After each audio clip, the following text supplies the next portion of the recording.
Alors on va voir comment on peut utiliser la formule des probabilités totales en utilisant un arbre. Et ensuite, un cas très classique qu'on rencontre régulièrement au bac, c'est comment on peut s'en servir pour trouver une formule avec des suites. Donc première chose, j'ai pris ça sur un exercice de bac ES anti 2015. On avait une situation où il y avait des gens qui souhaitaient une pause plus longue ou pas, et des gens qui souhaitaient une répartition des cours plus étalée ou pas. Donc on avait un arbre pondéré qui était comme celui-ci. Alors déjà avec la règle des nœuds, on va finir de pondérer notre arbre. Si ici j'ai 0,55, il y a le complément pour aller jusqu'à 1, c'est-à-dire 0,45. Pareil ici, le complément pour aller jusqu'à 1, 0,05, ça fait 1. Et ici donc 0,90 pour faire 1. Donc je souhaite calculer la probabilité de l'événement C. Donc la probabilité de l'événement C, déjà on va chercher où est-ce qu'il est cet événement. Alors l'événement C, on le retrouve ici, c'est-à-dire qu'on le retrouve sur toute cette double branche, plus toute cette double branche-là. La double branche du haut, c'est L et C, et la double branche qui est ici, c'est L bar et C. Et ça, je l'ai vu où? Je l'ai vu d'après l'arbre. Il faut bien savoir que l'arbre tient lieu de justification, justifié par rapport à l'arbre, c'est une justification qui est acceptée. C'est pour ça qu'on peut essayer de construire un arbre, même quand on ne l'a pas.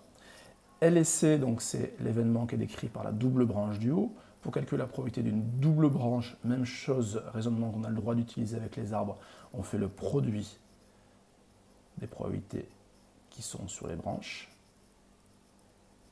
Et donc ici, je vais faire aussi le produit des probabilités qui sont sur les branches. Et c'est toujours d'après l'arbre.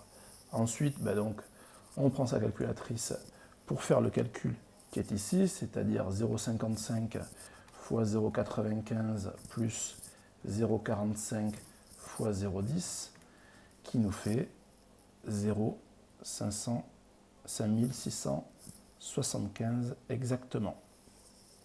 Pour sortir de ça, on a souvent une question qui est de calculer quelque chose qui n'est pas présent sur l'arbre. C'est de calculer, donc par exemple, ici, on veut, C, c'est les élèves qui veulent une répartition des cours plus étalée. L, c'est ceux qui veulent une pause plus longue. On peut vous demander de calculer la probabilité d'avoir L, sachant C. Donc la probabilité d'avoir L, donc quelle est la probabilité que les élèves veulent une pause plus longue, sachant qu'ils veulent une pause, des cours plus étalés. Donc là, déjà, on traduit comme ça. Ensuite, on se sert de la formule du cours. C'est L inter C sur P de C. P de L inter C, c'est le même calcul qui est ici, c'est-à-dire c'est 0,55 fois 0,95, pardon. Et en dessous, donc, c'est le calcul qu'on vient de faire, c'est 0,5675. Et ça, bon, donc on le calcule avec sa calculatrice, ça ne pose pas de souci. Une utilisation qu'on rencontre régulièrement au baccalauréat de cette formule des probabilités totales, c'est ici. C'est-à-dire que j'ai pris d'ailleurs dans le sujet de Liban en mai 2019, on a une situation où on se retrouve avec un arbre comme ici, où il y a une probabilité qui est exprimée, mais dont on ne connaît pas la valeur. Donc, du coup, même chose, on va compléter notre arbre avec la règle des nœuds. Si ici j'ai Rn, là j'ai 1 moins Rn. Le complément des deux doit faire 1. Ici, plus facile parce que j'ai des nombres, c'est 0,05. Ici, c'est 0,8. Donc la question qui était posée au baccalauréat, c'était de montrer que Rn plus 1, c'était 0,75 fois Rn plus 0,2. Il se trouve que Rn plus 1, c'était très exactement la probabilité de l'événement Rn plus 1. Et donc on veut calculer P de Rn plus 1, c'est pour ça qu'on retrouve la formule des probabilités totales, parce que Rn plus 1 on le retrouve à deux endroits, ici et ici, c'est-à-dire c'est P de Rn inter Rn plus 1, plus celle-ci, c'est-à-dire c'est P de Rn bar inter Rn plus 1. Ça c'est d'après l'arbre. On continue à utiliser les propriétés qu'on a vues précédemment, c'est-à-dire on va faire le produit des nombres qui sont sur les branches. Donc celui-ci, Rn et Rn plus 1, c'est petit rn fois 0,95. Et celui-ci, c'est 1 moins Rn fois 0,2.